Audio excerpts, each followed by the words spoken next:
रायपुर में मुख्यमंत्री भूपेश बघेल की अध्यक्षता में यूनिफाइड कमांड की बैठक हुई है। बैठक में गृह मंत्री ताम्रध्वज साहू, मुख्य सचिव अमिताभ जैन और डीजीपी अशोक जुनेजा मुख्य तौर पर शामिल हुए हैं। नक्सल ऑपरेशन, मानसून ऑपरेशन, आगामी चुनाव समेत ही कई मामलों पर मुख्यमंत्री ने अधिकारियों से चर्चा की है। बैठक में मुख्यमंत्री, मुख्य सचिव और पैरामिलिट्री फोर्स की सभी बटालियन और ब्लॉक कैट के कमांडो फोर्स के प्रदेश कमांडर, ऑफिसर समेत ही डीजीपी अशोक जुनेजा और प्रमुख अधिकारी मौजूद रहे हैं। यूनिफाइड कमांड की बैठक में विशेष तौर पर बारिश के दौरान ही नक्सली वारदातों पर अंकुश लगाने को लेकर चर्चा की गई है। यूनिफाइड कमांड की बैठक हुई और जिसमें हमारे गृह मंत्री जी, मुख्य सचिव, ईसीएस, डीजी और तमाम हमारे पैरामिलिट्री फोर्स के आला अधिकारी और निर्माण करने वाले विभागों के भी, सेंट्रल गवर्नमेंट के भी, जैसे बीएसपी है, संचार विभाग है और सब अधिकारी उपस्थित थे। मुख्य रूप से बात यह है कि जो हमारी जो योजना है, हमने जो संकल्प के साथ आगे बढ़ा कि विश्वास, विकास और सुरक्षा, इस त्रिवेणी को लेकर हम लोग आगे बढ़े। लगातार बैठकें होती है, बैठकों के बाद जो सूचना है उसका आदान प्रदान होता है, ज्वाइंट ऑपरेशन भी कर रहे हैं। और जो हम लोगों ने जो कहा, जैसे कैंप में डॉक्टर रहते ही हैं, ग्रामीण जनों भी इलाज करा दीजिए। हमारे जो जवान हैं पढ़े लिखे हैं, वहाँ तो इसी तरह 15 साल से स्कूल बंद है, पढ़े लिखे लोग ही नहीं हैं। हमने शिक्षा मित्र बनाया, उसके माध्यम से पढ़ाई करा है।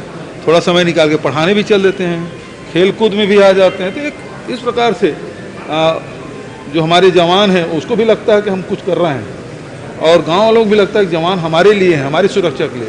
नहीं तो पहले सड़कें कटती थी, आप लोग तो कवर करने जाते थे, सड़कें कटी हुई मिलती थी। आज कोई सड़क कटा हुआ नहीं मिलता। क्यों? कि पहले और अब में परिवर्तन ये आया कि जब सड़कें बनती थी तो बस्तर के लोग ये समझते थे ये पैरामिलिट्री फोर्स का आने जाने के लिए, फोर्स की गाड़ी आने जाने के लिए है। और आज उसके पास खुद के पास गाड़ी हो गई है, ट्रैक्टर है, मोटरसाइकिल है, गाड़ियाँ हैं। तो लोग ये समझते हैं कि ये सड़कें हमारे लिए आवश्यकता है, अब वो दूसरे के लिए नहीं है, वो अपने लिए है। तो कोई सड़क कटती नहीं है। तो ये बड़ा परिवर्तन आया है। यूनिफॉर्म सिविल कोड पर के नाम पर पार्टियां मुसलमान को भड़काने का था। कानून नहीं चल सकते। देखिए, अब केवल आप हिंदू मुसलमान के हिसाब से क्यों सोचते हैं? बस हमारे छत्तीसगढ़ में आदिवासी हैं, वो तो रूढ़ी परंपरा के हिसाब से उसका नियम है, उससे गवर्न होते हैं। सिविल कोड कर देंगे तो हमारे आदिवासियों की जो रूढ़ी परंपरा उसका क्या होगा? देखिए, छत्तीसगढ़ महतारी के लोग तो तस्वीर बनाए नहीं थे। रायपुर में कलेक्ट्रेट में जब पहली बार मूर्ति की स्थापना हुई तो भारतीय जनता पार्टी के लोग विरोध कर रहे थे।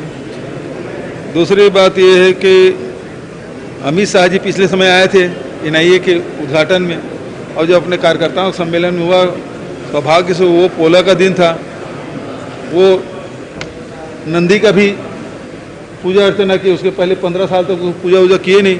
तो छत्तीसगढ़ के जो परंपरा है, संस्कृति है, उसको अब देखा सीखे अपनाएंगे नहीं तो करेंगे क्या? कितने किसान हैं, उसको 2.25 लाख करोड़ हुआ, बजट का कितना हुआ भाई, ये बता दो।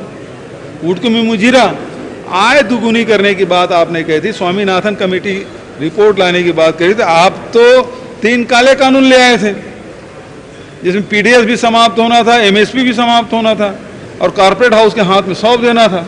यूनिफाइड